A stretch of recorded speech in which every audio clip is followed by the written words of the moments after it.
Chapter 2, Psychological Research. Introduction. Chapter outline. 2.1, Why is research important? 2.2, Approaches to research. 2.3, Analyzing findings. 2.4, Ethics.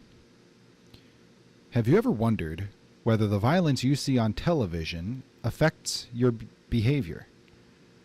Are you more likely to behave aggressively in real life after watching people behave violently in dramatic situations on the screen? Or could seeing fictional violence actually get aggression out of your system, causing you to be more peaceful? How are children influenced by the media they are exposed to? A psychologist interested in the relationship between behavior and exposure to violent images might ask these very questions. Since ancient times, humans have been concerned about the effects of new technologies on our behaviors and thinking processes. The Greek philosopher Socrates, for example, worried that writing, a new technology at that time, would diminish people's ability to remember because they could rely on written records rather than committing information to memory.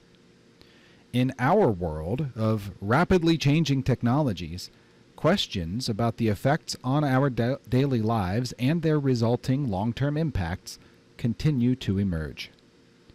In addition to the impact of screen time on smartphones, tablets, computers, and gaming, technology is emerging in our vehicles, such as GPS and smart cars, and residences with devices like Alexa or Google Home and doorbell cameras.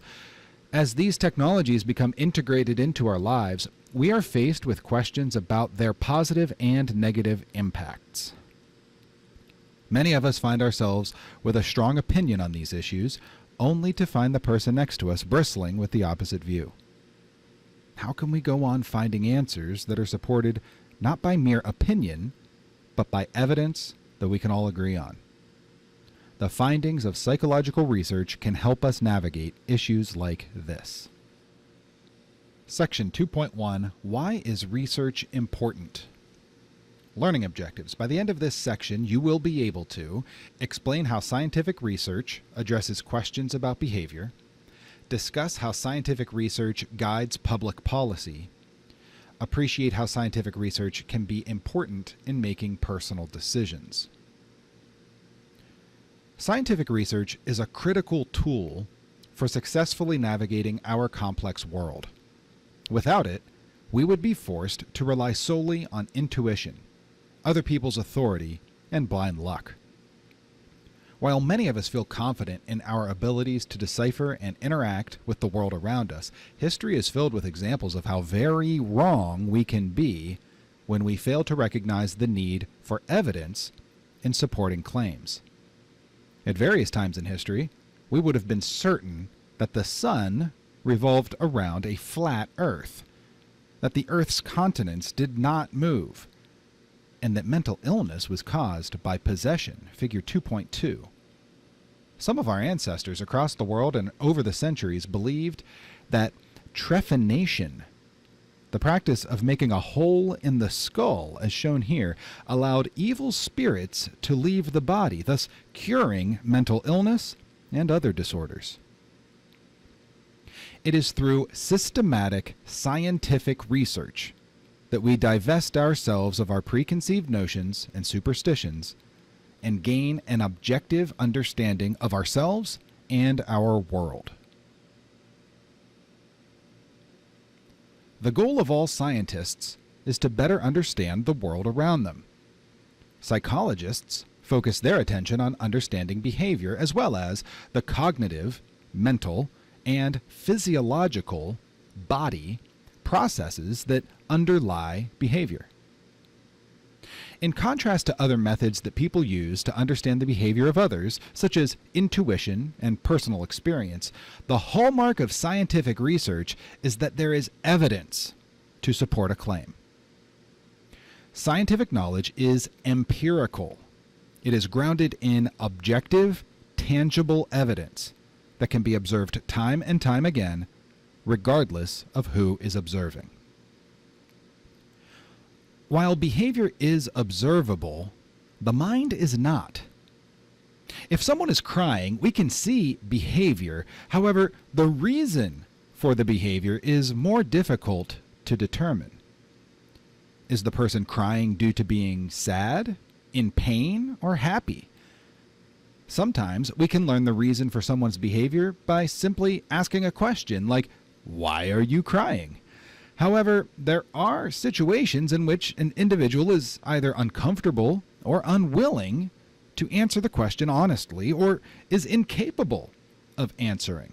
For example, infants would not be able to explain why they are crying. In such circumstances, the psychologist must be creative in finding ways to better understand behavior. This chapter explores how scientific knowledge is generated and how important that knowledge is in forming decisions in our personal lives and in the public domain. Use of research information. Trying to determine which theories are and are not accepted by the scientific community can be difficult, especially in an area of research as broad as psychology. More than ever before, we have an incredible amount of information at our fingertips, and a simple internet search on any given research topic might result in a number of contradictory studies. In these cases, we are witnessing the scientific community going through the process of reaching a consensus, and it could be quite some time before a consensus emerges. For example, the explosion in our use of technology has led researchers to question whether this ultimately helps or hinders us. The use and implementation of technology in educational settings has become widespread over the last few decades. Researchers are coming to different conclusions regarding the use of technology. To illustrate this point, a study investigating a smartphone app targeting surgery residents, graduate students in surgery training, found that the use of this app can increase student engagement and raise test scores. Conversely, another study found that the use of technology in undergraduate student populations had negative impacts on sleep, communication, and time management skills. Until sufficient amounts of research have been conducted, there will be no clear consensus on the effects that technology has on a student's acquisition of knowledge, study skills, and mental health. In the meantime, we should strive to think critically about the information we encounter by exercising a degree of healthy skepticism. When someone makes a claim, we should examine the claim from a number of different perspectives. What is the expertise of the person making the claim? What might they gain if the claim is valid? Does the claim seem justified given the evidence? And what do other researchers think of the claim? This is especially important when we consider how much information in advertising campaigns and on the internet claims to be based on scientific evidence, when in actuality, it is a belief or perspective of just a few individuals trying to sell a product or draw attention to their perspectives. We should be informed consumers of the information made available to us, because decisions based on this information have significant consequences. One such consequence can be seen in politics and public policy. Imagine that you have been elected as the governor of your state. One of your responsibilities is to manage the state budget and determine how to best spend your constituents' tax dollars. As the new governor, you need to decide whether to continue funding early intervention programs. These programs are designed to help children who come from low-income backgrounds, have special needs, or face other disadvantages. These programs may involve providing a wide variety of services to maximize the children's development and position them for optimal levels of success in school and later in life. While such programs sound appealing, you would want to be sure that they also proved effective before investing additional money in these programs. Fortunately, psychologists and other scientists have conducted vast amounts of research on such programs, and in general, the programs are found to be effective. While not all programs are equally effective, and the short-term effects of many such programs are more pronounced, there is reason to believe that many of these programs produce long-term benefits for participants. If you are committed to being a good steward of taxpayer money, you would want to look at research. Which programs are most effective? What characteristics of these programs make them effective? Which programs promote the best outcomes? After examining the research, you would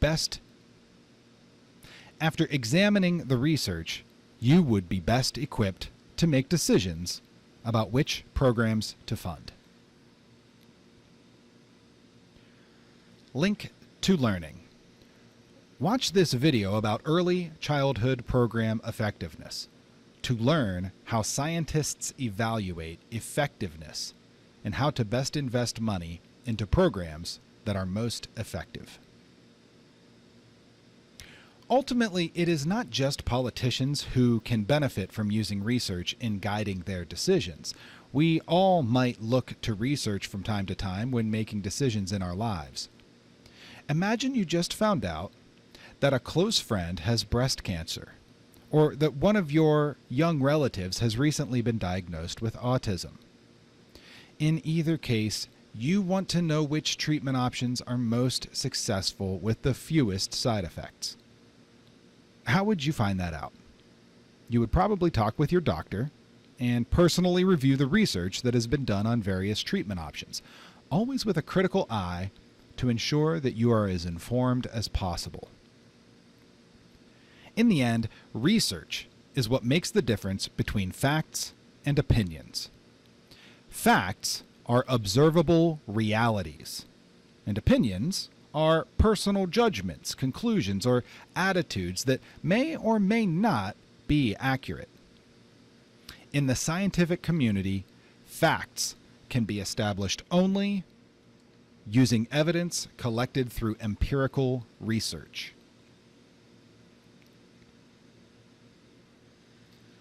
Notable researchers.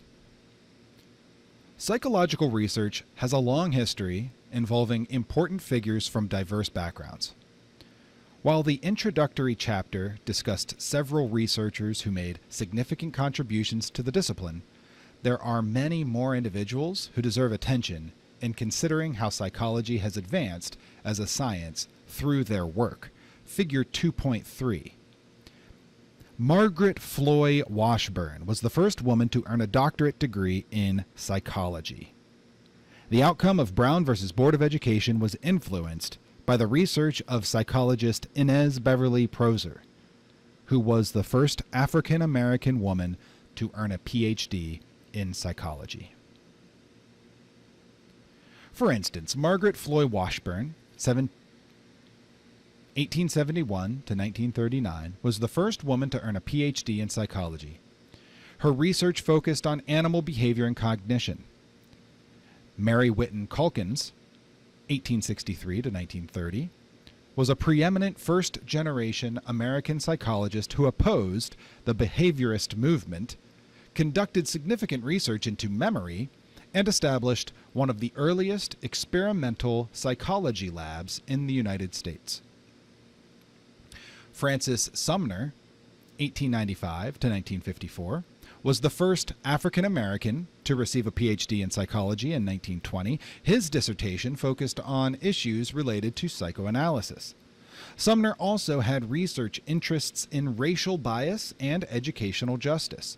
Sumner was one of the founders of Howard University's Department of Psychology, and because of his accomplishments, he is sometimes referred to as the father of black psychology.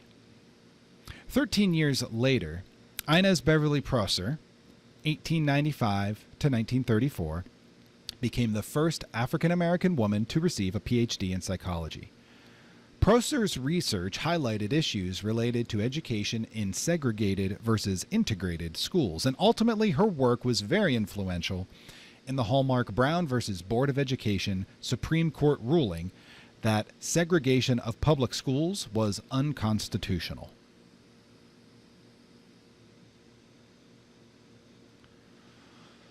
Although the establishment of psychology's scientific roots occurred first in Europe and the United States, it did not take much time until researchers from around the world began to establish their own laboratories and research programs. For example, some of the first experimental psychology laboratories in South America were founded by Horacio Pinheiro, 1869 to 1919, at two institutions in Buenos Aires, Argentina. In India, Gunamundian David Boas, 1908 to 1965, and Narendra Nath Sengupta, 1889 to 1944, established the first independent departments of psychology at the University of Madras and the University of Calcutta, respectively. These developments provided an opportunity for Indian researchers to make important contributions to the field. When the American Psychological Association, APA, was first founded in 1892, all of the members were white males. However, by 1905, Mary Whiton Calkins was elected as the first female president of the APA, and by 1946, nearly 1/4 of American psychologists were female. Psychology became a popular degree option for students enrolled in the nation's historically black higher education institutions, increasing the number of black Americans who went on to become psychologists.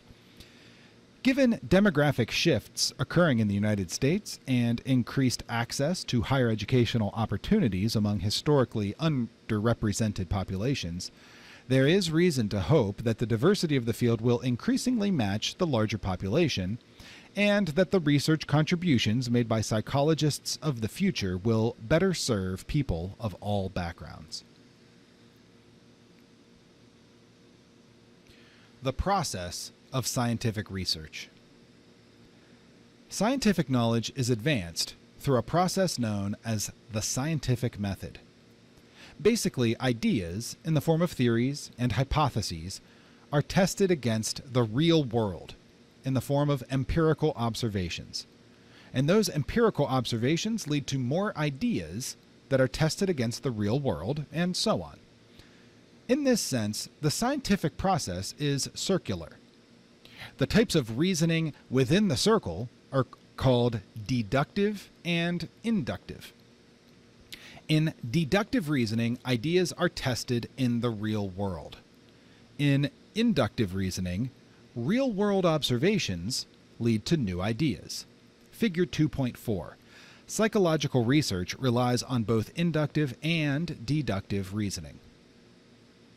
These processes are inseparable, like inhaling and exhaling, but different research approaches place different emphasis on the deductive and inductive aspects. In the scientific context, deductive reasoning begins with a generalization, one hypothesis, that is then used to reach logical conclusions about the real world. If the hypothesis is correct, then the logical conclusions reached through deductive reasoning should also be correct. A deductive reasoning argument might go something like this.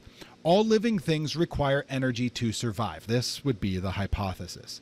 Ducks are living things. Therefore, ducks require energy to survive. Logical conclusion. In this example, the hypothesis is correct. Therefore, the conclusion is correct as well. Sometimes, however, an incorrect hypothesis may lead to a logical but incorrect conclusion. Consider this argument. All ducks are born with the ability to see. Quackers is a duck. Therefore, Quackers was born with the ability to see. Scientists use deductive reasoning to empirically test their hypotheses. Returning to the example of the ducks, researchers might design a study to test the hypothesis that if all living things require energy to survive, then ducks will be found to require energy to survive. Deductive reasoning starts with a generalization that is tested against real-world observations. However, inductive reasoning moves in the opposite direction. Inductive reasoning uses empirical observations to construct broad generalizations.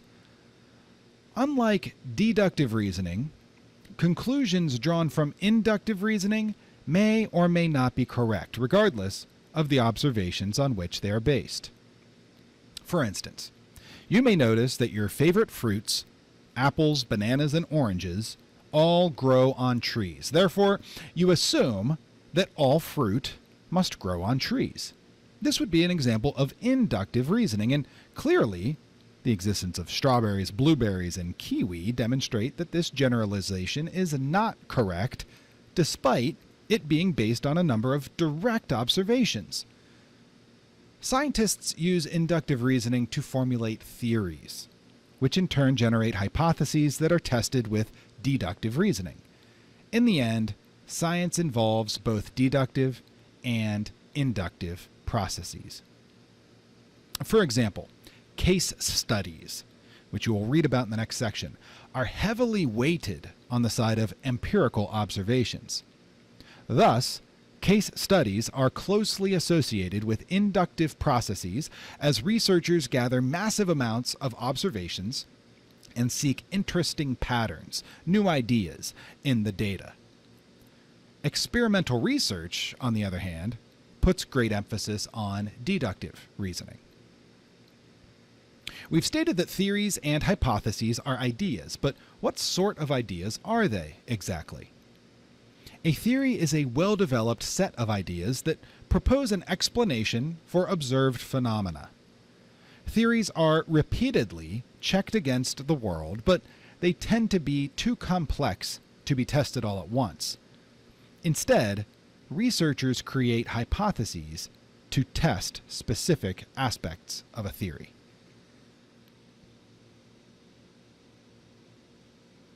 A hypothesis is a testable prediction about how the world will behave if our idea is correct, and it is often worded as an if-then statement. If I study all night, I will get a passing grade on the test.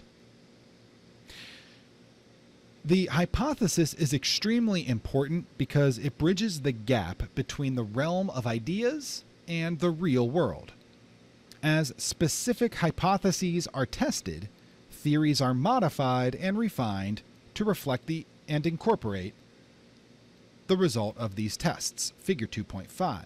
The scientific method involves deriving hypotheses from theories and then testing those hypotheses. If the results are consistent with the theory, then the theory is supported. If the results are not consistent, then the theory should be modified and new hypotheses will be generated. To see how this process works, let's consider a specific theory and a hypothesis that might be generated from that theory.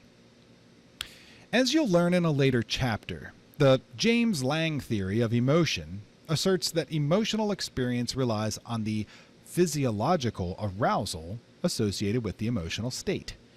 If you walked out of your home and discovered a very aggressive snake waiting on your doorstep, your heart would begin to race and your stomach churn. According to the James Lange theory, these physiological changes would result in your feeling of fear. A hypothesis that could be derived from this theory might be that a person who is unaware of the physiological arousal that the sight of the snake elicits will not feel fear. A scientific hypothesis is also falsifiable, or capable of being shown to be incorrect. Recall from the introductory chapter that Sigmund Freud had lots of interesting ideas to explain various human behaviors. Figure 2.6.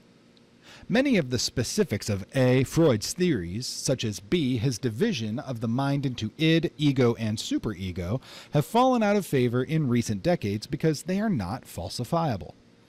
In broader strokes, his views set the stage for much of psychological thinking today, such as the unconscious nature of the majority of psychological processes. However, a major criticism of Freud's theories is that many of his ideas are not falsifiable. For example, it is impossible to imagine empirical observations that would disprove the existence of the id, the ego, and the superego, the three elements of personality described in Freud's theories. Despite this, Freud's theories are widely taught in introductory psychology texts because of their historical significance for personality, psychology, and psychotherapy. And these remain the root of all modern forms of therapy. In contrast, the James Lange theory does generate falsifiable hypotheses, such as the one described above. Some individuals who suffer significant injuries to their spinal columns are unable to feel the bodily changes that often accompany emotional experiences. Therefore, we could test the hypothesis by determining how emotional experiences differ between individuals who have the ability to detect these changes in their physiological arousal and those who do not. In fact, this research has been conducted, and while the emotional experiences of people deprived of an awareness of their physiological arousal may be less intense, they still experience emotion. Scientific research's dependence on falsifiability allows for greater confidence in the information that it produces. Typically, by the time information is accepted by the scientific community, it has been tested repeatedly.